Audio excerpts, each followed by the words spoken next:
aí, gente, tudo bem com vocês? Bem-vindos ao meu canal, eu sou o Gabriel e hoje nós vamos falar da era Ray of Light da Madonna, uma das eras mais emblemáticas da carreira da rainha do pop por vários motivos, desde ela fazer aula de canto e aprimorar os seus vocais, até ela ter um período de total introspecção, mudança de religião, ser mãe, entre outras coisas. Tudo isso afetou muito no corpo daquele projeto que é acreditado como um dos precursores da música eletrônica no mainstream. Hoje a gente vai entrar de cabeça nessa era magnífica, com vários detalhes incríveis que provam pra gente mais uma vez que a Madonna é uma das artistas mais interessantes que a música já nos proporcionou. Antes da gente começar, já sabe, se você não é inscrito aqui no canal, por favor, já se inscreve, vem fazer parte da nossa comunidade. Aqui eu falo de música pop e entretenimento e vai ser maravilhoso ter você aqui com a gente. Além disso, tem a loja de camisetas aqui do canal com várias estampas lá inspiradas pela Madonna e suas eras musicais.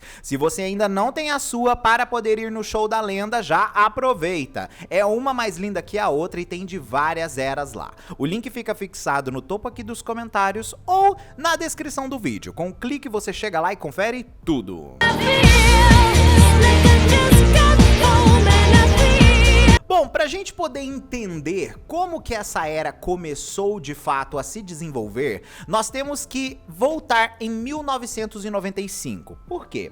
A Madonna havia lançado uma coletânea de baladas chamada Something to Remember. Provavelmente vocês vão lembrar desse projeto, se vocês forem cria dos anos 90, porque todas as baladas desse projeto foram muito comentadas na época, tocavam demais. Músicas como You See se tornaram tipo assim, um dos hits mais importantes daquele período. Porém, depois que a Madonna lançou essa coletânea, ela começou a ter aulas de canto como parte de uma preparação que ela estava fazendo para interpretar a protagonista no filme Evita, de 1996. Vale lembrar que nesse mesmo ano de 96 foi também o ano que nasceu a Lourdes, a primeira filha da Madonna. Inclusive, ela revelou para a revista Key, em 2002, que todos os acontecimentos dessa fase, desde o lançamento da coletânea ao momento que ela se tornou mãe, a ela fazendo aula de canto, fizeram com que ela ficasse muito introspectiva, e tudo aquilo foi um grande catalisador para fazer com que ela buscasse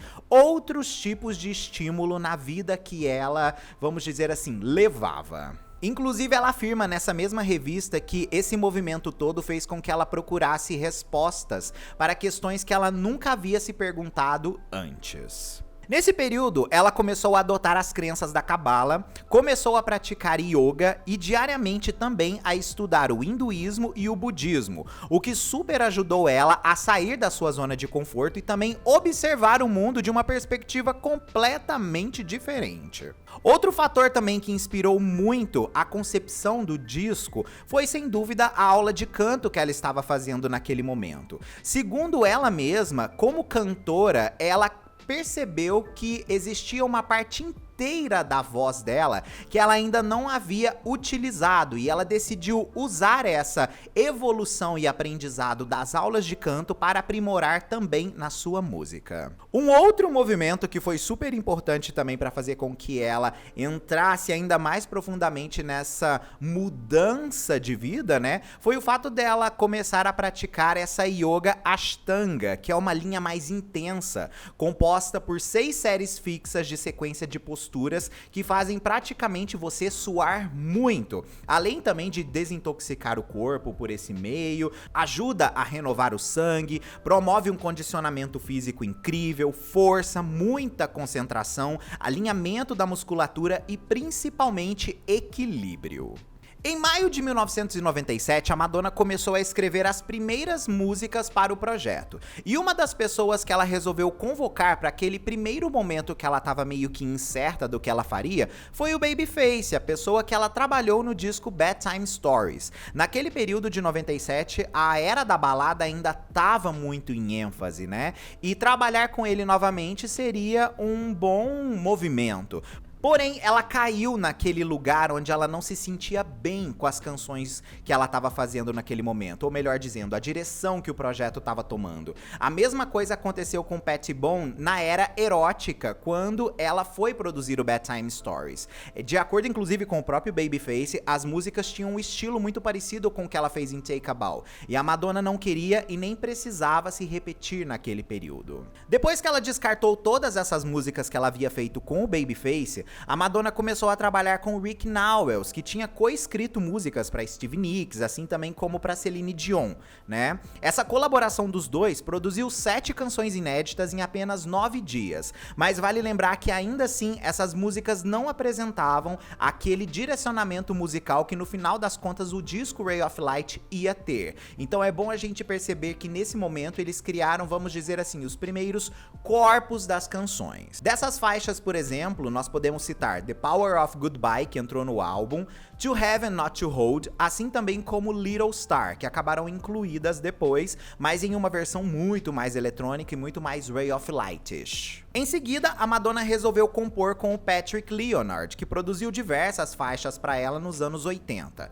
Ao contrário dos álbuns anteriores, essa colaboração dos dois recebeu, de certa forma, uma contribuição, vamos dizer assim, pequena do Patrick no final das contas. Ela acreditava que a produção dele estava dando uma canção para ela que fosse muito similar aos trabalhos do Peter Gabriel, que era um som mais, vamos dizer assim, world music, que tinha instrumentos mais exóticos, mais árabes, mais indianos, uma outra vibe que também ela não queria que o álbum como um todo tivesse no final das contas. Por mais que uma dessas canções acabou virando uma das canções mais maravilhosas dentro do álbum, que foi Skin.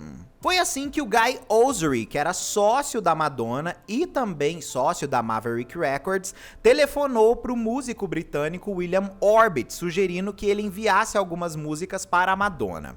Assim, o Orbit envia uma digital audio tape para ela, formada com 13 faixas, as quais foram todas aprovadas pela Madonna. Mais tarde, inclusive, ela comentou sobre esse trabalho em conjunto com William. Eu era uma grande fã dos trabalhos iniciais dele, Stranger Cargo 1 e 2 e tudo isso. Eu também gostei de todos os remixes que ele fez pra mim, e eu estava realmente interessada em fundir esse tipo de som futurista que ele proporcionava com o meu trabalho, mas também eu queria usar influências indianas, marroquinas, entre outras coisas do tipo. Eu queria que as coisas soassem ao mesmo tempo que antigas, mas também atuais e vanguardistas.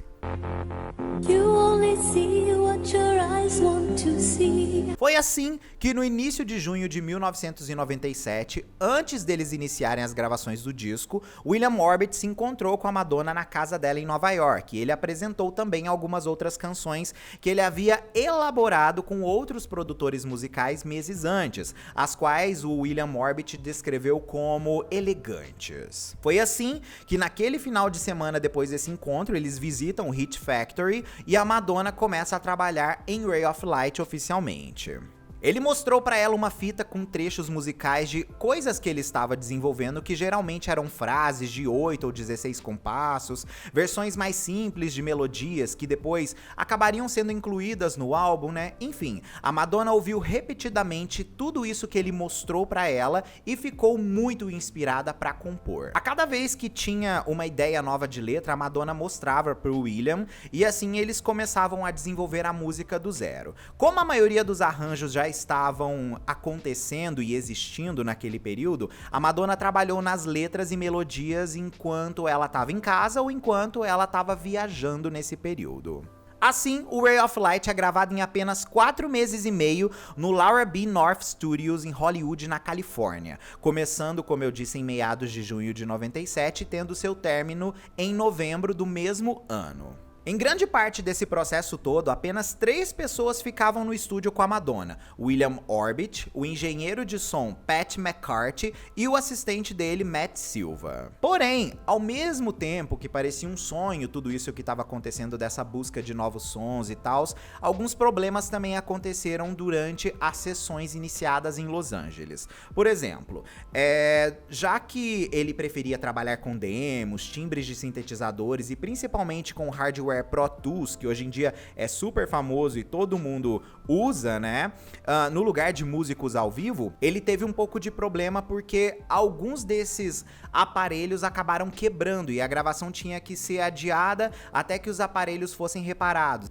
E o Orbit também disse que depois que ele gravou toda essa parte de instrumentação do trabalho durante esse período de 4 meses, ele estava tão focado no negócio que quando ele tocava guitarra, os dedos dele chegavam a sangrar pelo excesso de horas que ele ficava totalmente imerso na produção do projeto.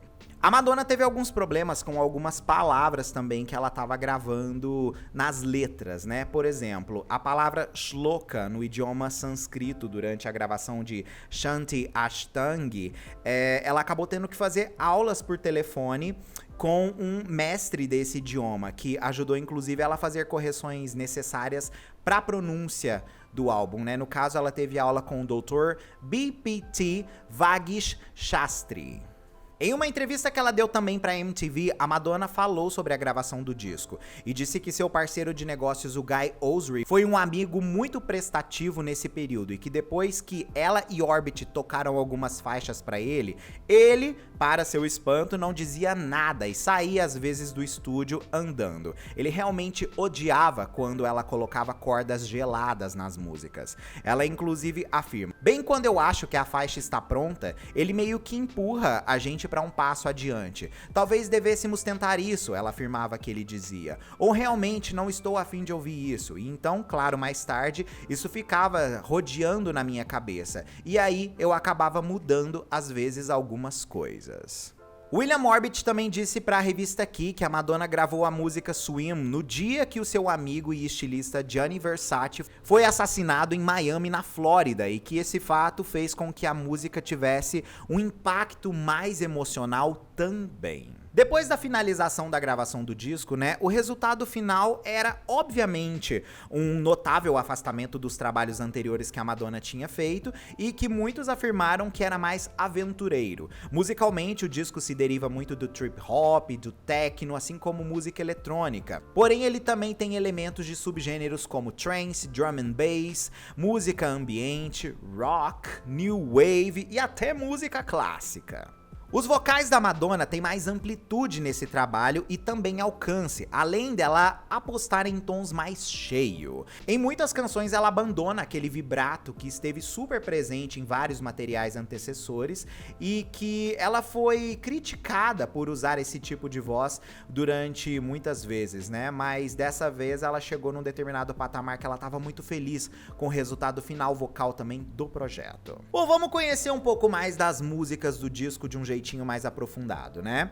O álbum abre com a faixa que foi o terceiro single de trabalho do projeto, Drowned World Substitute for Love. É uma balada eletrônica absurdamente etérea. Seu título é inspirado pelo livro de ficção científica pós-apocalíptico The Drowned World, de 1962, escrito por J.G. Ballard. A faixa descreve um passado solitário no qual a Madonna procurava seu lar nos lugares errados. Agora, longe de relações superficiais, ela submerge o ouvinte em seu novo e renovado estado de espírito cantando: "Eu troquei a fama por amor sem pensar duas vezes. Tudo se tornou um jogo bobo. Algumas coisas não podem ser compradas." A música Swim, que possui um tom mais espiritual, na qual Madonna entona uma letra sobre deixar o passado para trás, ela afirma: "Eu quero lavar todos os nossos pecados." Ela também diz: "Nade até o fundo do oceano para que nós possamos recomeçar, nos livrar de todos os pecados, atingir outro litoral." Essa faixa claramente pode ser uma das quais deixou a mão do William Orbit sangrando, principalmente por conta das guitarras incríveis que ela possui. Porém, a faixa Ray of Light, que foi o segundo single do projeto, é uma música que, assim, se tornou atemporal em relação à Madonna, né? Ela principalmente reflete a insignificância dos seres humanos dentro do universo. É uma canção que deriva-se do EDM e possui fortes tendências do techno, mas muitos também não sabem que ela é um cover. William Orbit enviou essa música junto daquela fita de 13 faixas pra Madonna, na qual essa canção tava inclusa e chamando muito a atenção dentro das outras. Ele fez essa música depois que ele ouviu Zephyrin, lançada pelo duo Curtis Muldoon, formado pelo Dave Curtis e o Clive Muldoon em 1971.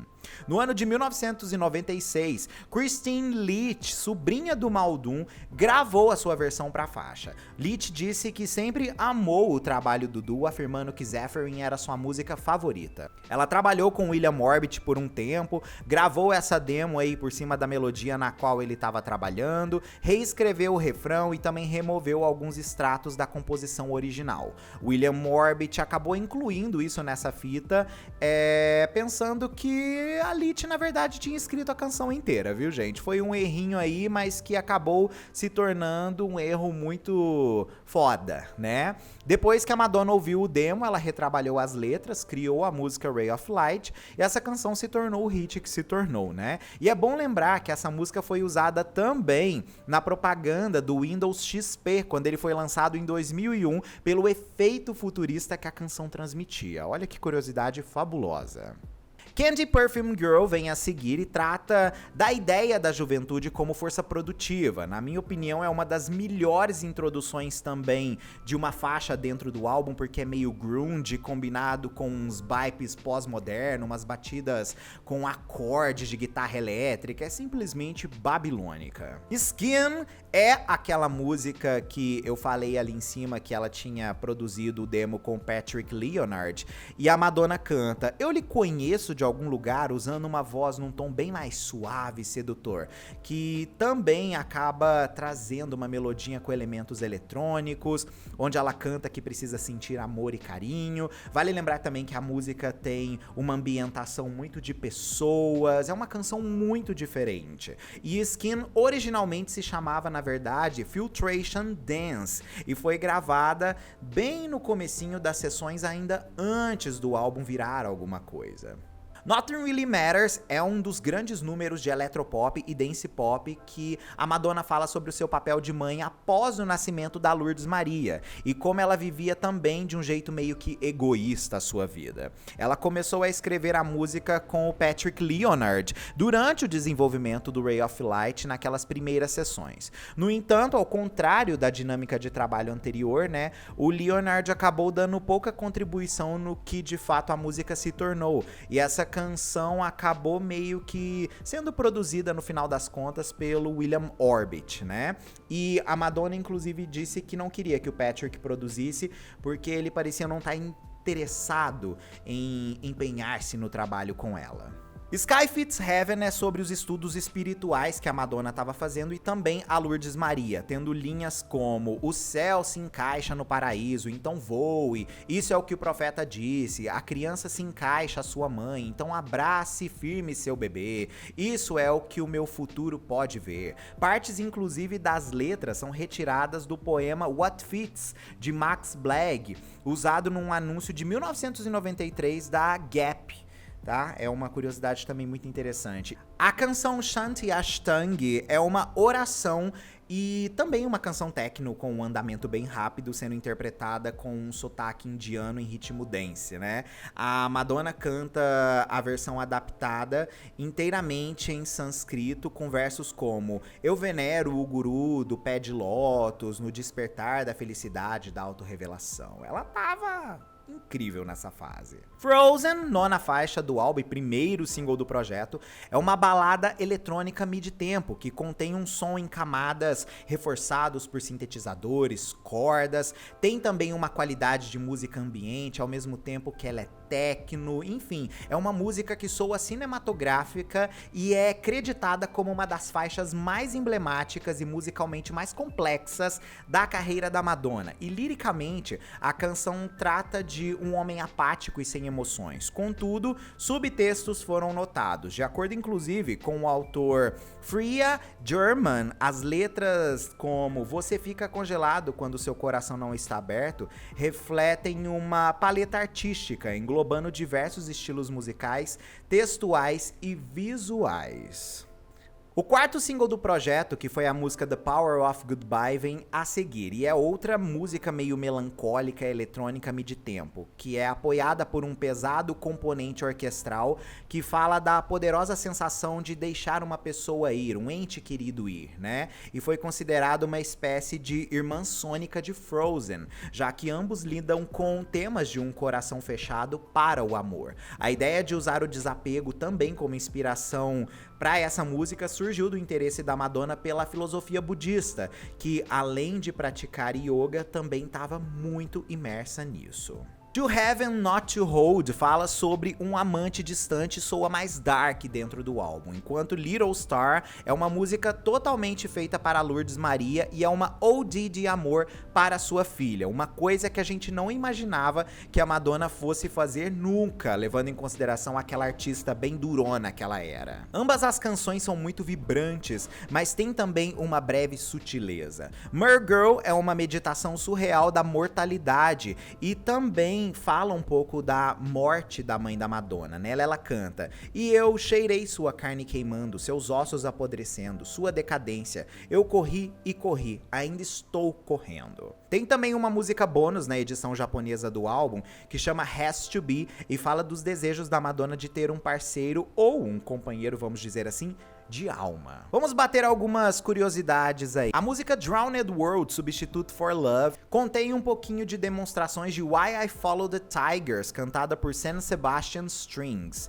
Shanti Ashtang é uma adaptação desse texto tirado da yoga que ela estava vivendo na época, né? E também a música Mer Girl contém uma interpolação e elementos de space interpretada por Gabor Szabo. The Power of Goodbye também contém demonstrações de I Want to Become, de Love Kills. Porém, a capa do álbum é um dos momentos, né, do projeto. Cá entre nós, a capa do disco transmite muito bem toda aquela energia lúdica que o disco tem no final das contas, né? De acordo, inclusive, com a assessora da Madonna, Liz Rosenberg, a Madonna considerou intitular o álbum Mantra, que ela acreditava ser um título muito legal. E muitos também afirmam que ela, por um momento, considerou o título de Veronica Electronica. Porém, isso daí é uma fic que foi criada e compartilhada durante muitos anos. Na verdade, isso daí seria um título de um projeto de remixes que ela faria pós Ray of Light com canções do Ray of Light. E o Mantra acabou virando Ray of Light por conta da música que, enfim, englobou tudo que a Madonna queria no final das contas. A capa do álbum foi fotografada pelo Mário Testino, que já havia colaborado com ela anteriormente para uma coleção da Versace. Ela ficou muito impressionada com o estilo natural que ele capturava nas fotos e resolveu convidá-lo para poder trabalhar com ela. Dessa vez, nessa sessão de foto, ele relembra que era mais ou menos 2 horas da tarde e a Madonna já estava bem cansada e falou assim pra ele: "Tudo bem, nós acabamos." E ele respondeu pra ela: "Eu ainda não terminei de te fotografar." E aí ela refuta ele: "Você tá trabalhando pra mim, eu já disse que nós acabamos." E ele debate com ela: "Eu falei que não e nós vamos continuar fotografando." E aí ele mesmo afirma que a capa do álbum veio depois desse embate dos dois. Na capa, o rosto da Madonna tá emoldurado pelos cabelos longos, loiros e ondulados. Tem uma expressão de muita serenidade. A cor predominante ali que ela usa é o turquesa, num tom quase que aquático, referente ao estilo de limpeza e transformação da água, algo que super combinava com o que ela estava passando, né? O título do disco e o nome dela repousam bem harmonicamente ao lado do rosto, quase que imperceptível, para também não poluir, no final das contas, a composição da capa. Ela veste uma espécie de look azul claro com tecido sintético, aludindo à sonoridade também computadorizada do repertório do projeto. Quando o disco saiu, ele foi recebido com análises super positivas dos críticos de música, que prezaram esses vocais incríveis que ela estava entregando e também a nova direção musical que ela estava fazendo, definindo esse disco como seu trabalho mais aventuroso.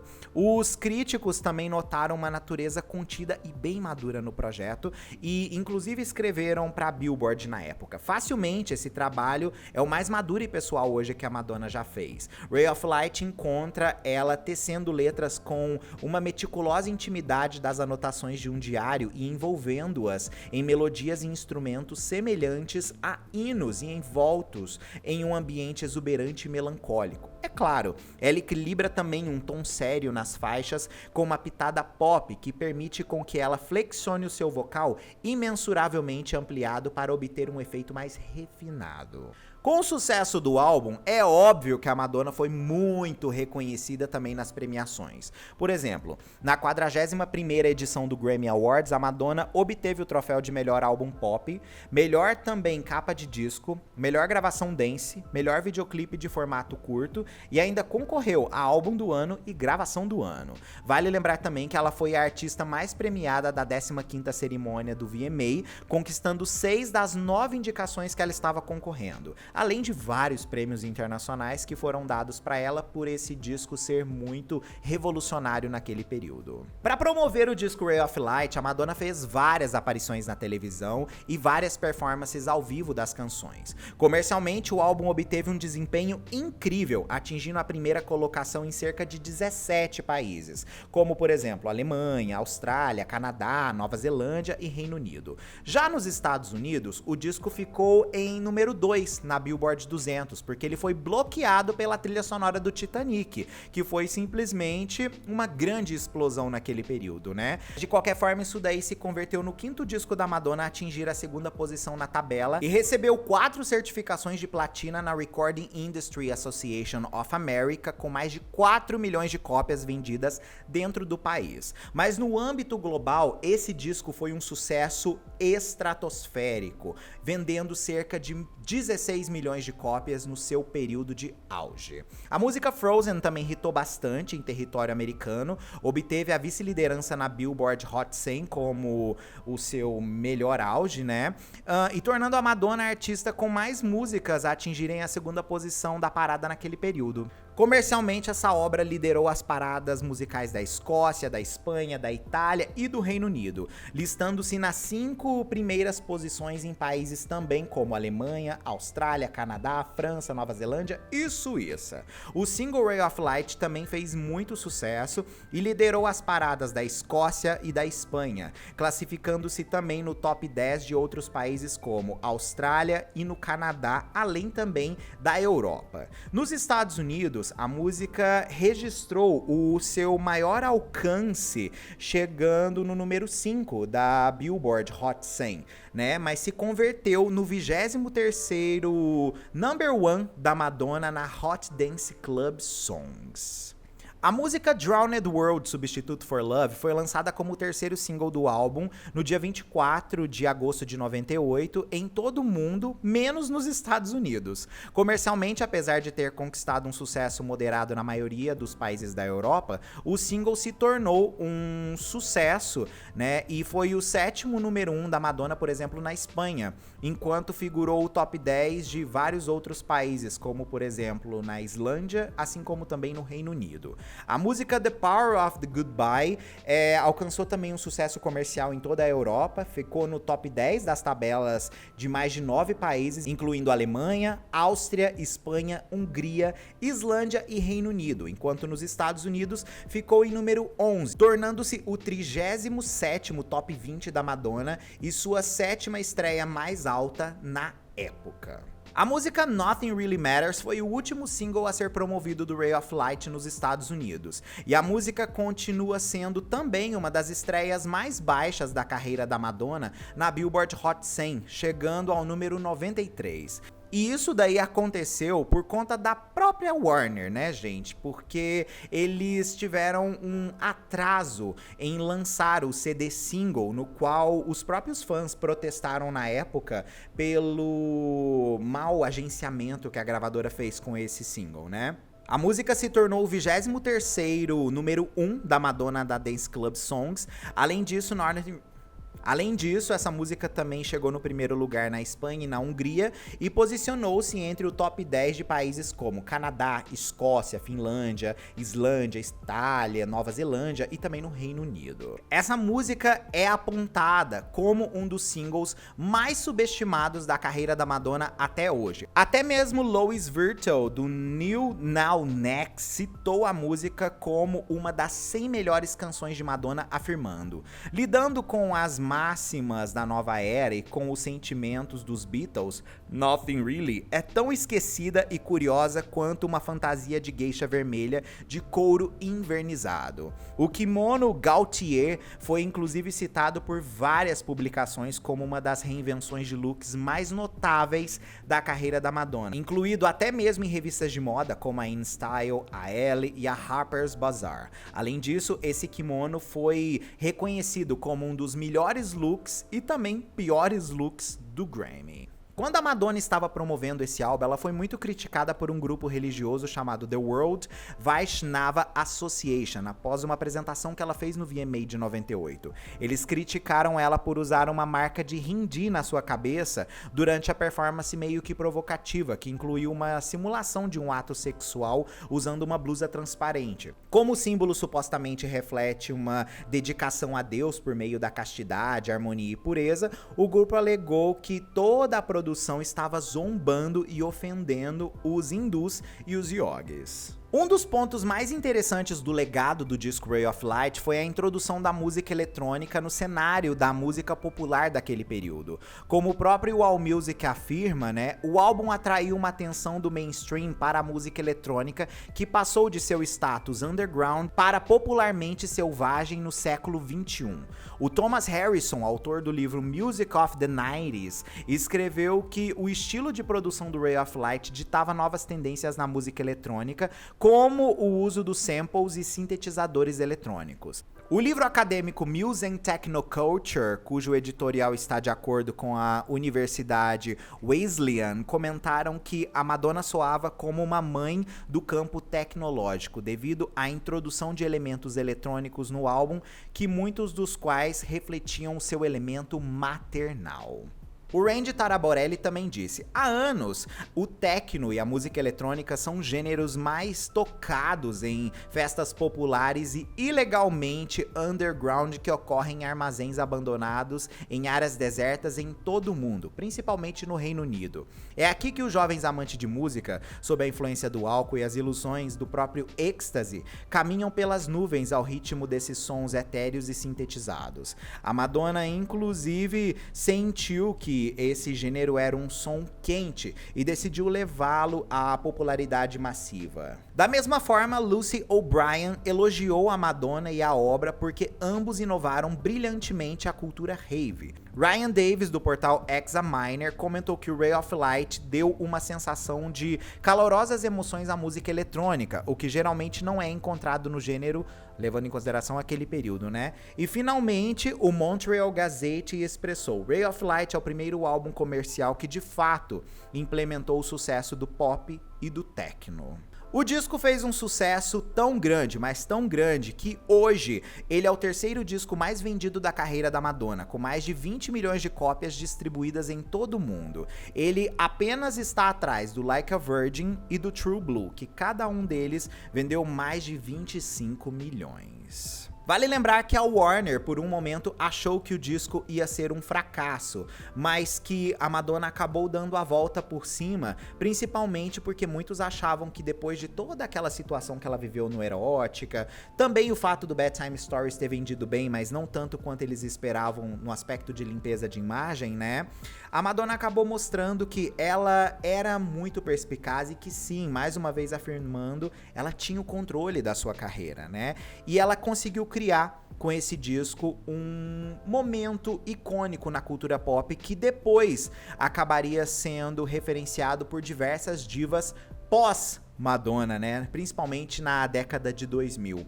E assim, a gente finaliza o vídeo relembrando esse disco simplesmente fabuloso, né? Eu preciso dizer pra vocês que eu acho que o Ray of Light, ele envelheceu de uma forma que muitos álbuns não conseguem envelhecer, principalmente levando em consideração a música dos anos 90, que tinha um R&B muito marcante, né? O fato da Madonna ter criado um movimento contra a cultura, com uma vibe mais espiritual e maternal também, marcou muito esse ponto de virada na carreira dela de uma forma que só assim você vendo as entrevistas, você ouvindo as músicas, você vendo a reação do público, você consegue entender o quanto aquilo impactou a sociedade naquele período, né? E é esse tipo de obra que eu acho que a gente tem que valorizar dos artistas e aprender a enxergar como algo realmente assim que escreve a história, tá? E é isso. Comenta aqui qual que é a sua faixa favorita do Ray of Light. Comenta aí o que você acha desse disco como um todo também, que eu quero saber. Fechado? Ó, um mega beijo. A gente se vê no próximo vídeo ou live nossa aí. Tchau!